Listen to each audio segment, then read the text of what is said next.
तमिलनाडु की राजनीति में जो नेता कल तक बीजेपी का पोस्टर बॉय था, जिसकी आक्रामकता से द्रविड़ राजनीति के गढ़ हिलते हुए दिख रहे थे, आज वही अन्नामलई चुनावी रण से पूरी तरीके से गायब नजर आ रहे हैं। तमिलनाडु विधानसभा चुनाव का बिगुल बज चुका है और स्थिति यह है कि एनडीए के सीट शेयरिंग में अन्नामलई के लिए अपनी पसंद की एक सीट तक सेफ नहीं की जा सकी है। आखिर ऐसा क्या हुआ कि सिंघम की छवि वाले अन्नामलई को बीजेपी ने फ्रंट सीट से उठाकर बैक सीट पर धकेल दिया?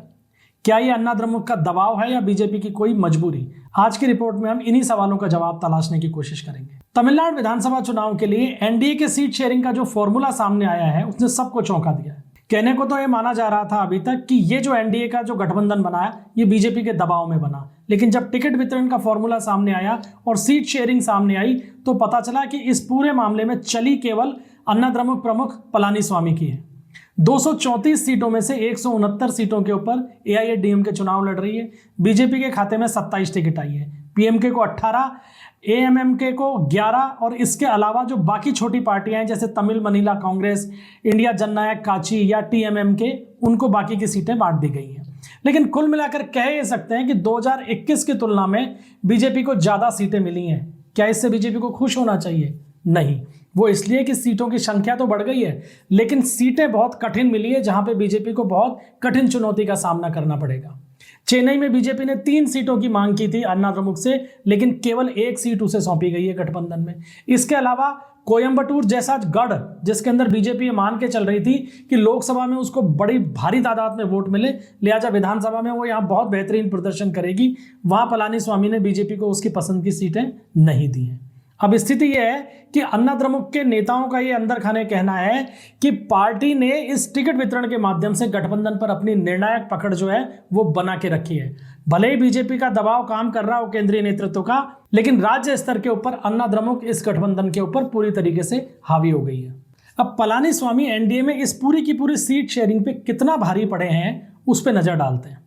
देखिए, अन्नामलई के हिसाब से ये माना जा रहा था कि उन्होंने कोयम्बटूर के अंदर 2 अपनी पसंदीदा सीटें पार्टी नेतृत्व को बताई थी, जिनमें से कोयम्बटूर की एक तो सिंगनल्लूर की सीट थी और दूसरी थी कवंडुम पलायम। ये 2 सीटें उनकी पसंद की सीटें मानी जा रही थी और ऐसा लग रहा था कि दोनों में से एक सीट के ऊपर वो चुनाव लड़ सकते हैं। ये दोनों विधानसभा सीटें कोयम्बटूर लोकसभा क्षेत्र में आती हैं और कोयम्बटूर से अन्नामलई ने 2024 के अंदर लोकसभा चुनाव लड़ा था। बहुत कम मार्जिन से वो चुनाव हार गए थे, लेकिन 4.5 लाख वोट उन्हें इस लोकसभा चुनाव में मिले थे और इन दोनों ही सीटों के ऊपर बहुत शानदार प्रदर्शन बीजेपी का रहा था। लिहाजा ऐसा लग रहा था कि इनमें से कोई एक सीट से वो चुनाव लड़ेंगे और जीत के तमिलनाडु विधानसभा के अंदर बैठेंगे। और कुछ मीडिया रिपोर्ट्स का यह कहना है कि इन दोनों सीटों को लेकर बीजेपी के एक दिल्ली के वरिष्ठ नेता ने पलानीस्वामी से बातचीत भी की और उन्हें मनाने का प्रयास किया कि ये सीटें बीजेपी को दे दी जाए। लेकिन पलानीस्वामी ये जानते थे कि बीजेपी दबाव में है, उसे किसी भी स्थिति के अंदर गठबंधन बनाए रखना है, लिहाजा उन्होंने उनकी बातचीत को नजरअंदाज कर दिया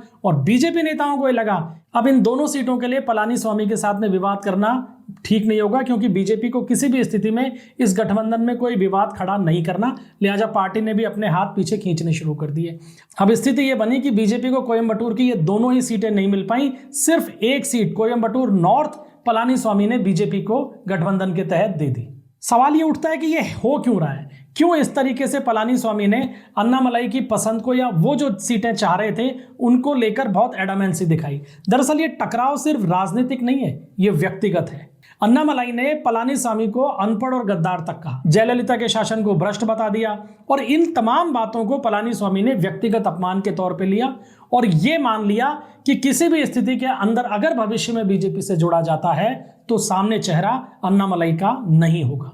इसके अलावा एक अहम पेच और है। दरअसल पलानीस्वामी और अन्नामलई ये दोनों ही गुंडर समुदाय से आते हैं। अब पलानीस्वामी इस ओबीसी समुदाय के अभी निर्विवाद नेता हैं, लेकिन उनको ये लगता था कि जिस तेजी से और जिस आक्रामकता के साथ में अन्नामलई आगे बढ़ते जा रहे हैं वो आने वाले दिनों में समुदाय के निर्विवाद नेता बन सकते हैं, क्योंकि उनकी राजनीति अभी बाकी है। और अगर ऐसा होता है तो युवा अन्नामलई की जो टीम है वो सीधे तौर पर पलानीस्वामी के वोट बैंक के अंदर भी सेंधमारी कर सकती है। अब ये पलानीस्वामी कैसे स्वीकार कर लें कि कोई नया नेता उनके वोट बैंक को खा जाए, वो भी दूसरी पार्टी का? यही कारण था कि उन्होंने धीरे धीरे इस बात के लिए बीजेपी नेतृत्व पर दबाव बनाना शुरू किया कि अगर दोबारा साथ आके चुनाव लड़ना है तो बीजेपी के अंदर चेहरा अन्नामलई का नहीं होगा। और यही कारण है बीजेपी ने अप्रैल 2025 में अन्नामलई को अध्यक्ष पद से हटाया और उनकी जगह नयनार नागेंद्रन को बतौर अध्यक्ष की जिम्मेदारी दी गई। और इसी फ्रेम के तहत बीजेपी और अन्ना द्रमुक का गठबंधन हुआ। पलानीस्वामी ने बिल्कुल साफ तौर पर 2 शर्त रखी कि अन्नामलई को अध्यक्ष पद से हटाया जाए और वो जहां से चुनाव लड़ना चाहते हैं वो सीटें अन्ना द्रमुक बीजेपी को नहीं देगी। और दबाव में ही सही बीजेपी को ये दोनों शर्तें आखिरकार माननी पड़ी हैं। अब ये समझने की कोशिश कीजिए कि बीजेपी बैकफुट पर दरअसल क्यों आ गई। इसके लिए पिछले कुछ चुनावों के नतीजों के ऊपर नजर डालनी पड़ेगी। 2016 के विधानसभा चुनाव में बीजेपी को तमिलनाडु में 2.8% वोट मिले। 2021 के विधानसभा चुनाव के अंदर 2.6% वोट ही मिले। हालांकि सीट 4 जीती क्योंकि अन्ना द्रमुक के साथ में गठबंधन था, लेकिन वोट शेयर बढ़ा नहीं, कम हो गया।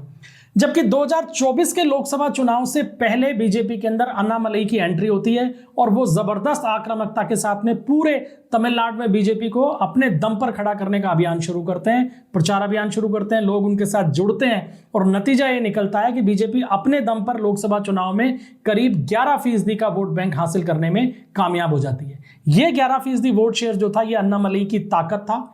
लेकिन विधानसभा चुनाव के स्थानीय समीकरणों के दौरान बीजेपी को ये लगा कि अगर अन्ना द्रमुक के साथ गठबंधन नहीं होता है तो ये वोट शेयर तो बीजेपी फिर हासिल कर लेगी, लेकिन सीटें नहीं मिलेंगी। और यही कारण है कि बीजेपी की इस मजबूरी का फायदा पलानीस्वामी ने उठाया और अन्नामलई से जो उनकी व्यक्तिगत रंजिश थी उसमें उन्होंने अन्नामलई को बीजेपी के सीन से बाहर कर दिया।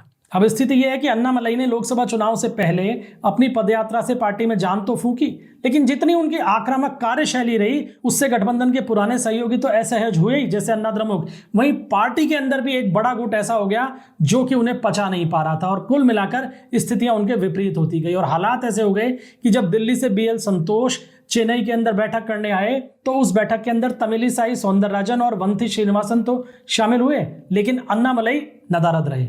उन्होंने पिता की सेहत का हवाला देते हुए चुनावी जिम्मेदारियों से भी दूरी बना ली। अन्नामलई को कुछ विधानसभा क्षेत्रों का प्रभारी बनाया गया था, लेकिन उन्होंने इस जिम्मेदारी को छोड़ दिया, ये कहते हुए कि वो फिलहाल पिता के साथ में व्यस्त हैं क्योंकि उनके पिता की तबीयत ठीक नहीं है। कुल मिलाकर उन्होंने पूरे के पूरे ये जो चुनावी अभियान है बीजेपी का, इससे अभी तक दूरी बनाए रखी है।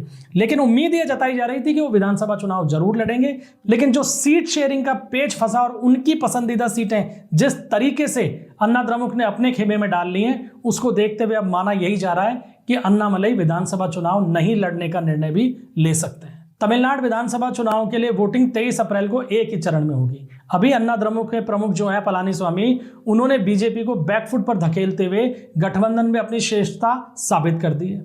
हो सकता है अन्नामलई हमें अब सिर्फ स्टार प्रचारक की भूमिका में ही दिखाई दें, लेकिन सवाल फिर भी वही है, क्या अन्नामलई को किनारे लगाकर बीजेपी तमिलनाडु में एक लंबी रेस का घोड़ा बन पाएगी या पलानीस्वामी के दबाव में बीजेपी ने अपना खुद का भविष्य दांव पर लगा दिया है? आपको क्या लगता है, क्या अन्नामलई के बिना बीजेपी तमिलनाडु में कोई करिश्माई प्रदर्शन कर पाएगी? अपनी राय कमेंट बॉक्स में जरूर दीजिएगा। वीडियो अगर पसंद आया हो तो इसे लाइक कीजिएगा, शेयर कीजिएगा और चैनल को सब्सक्राइब करना ना भूलिएगा।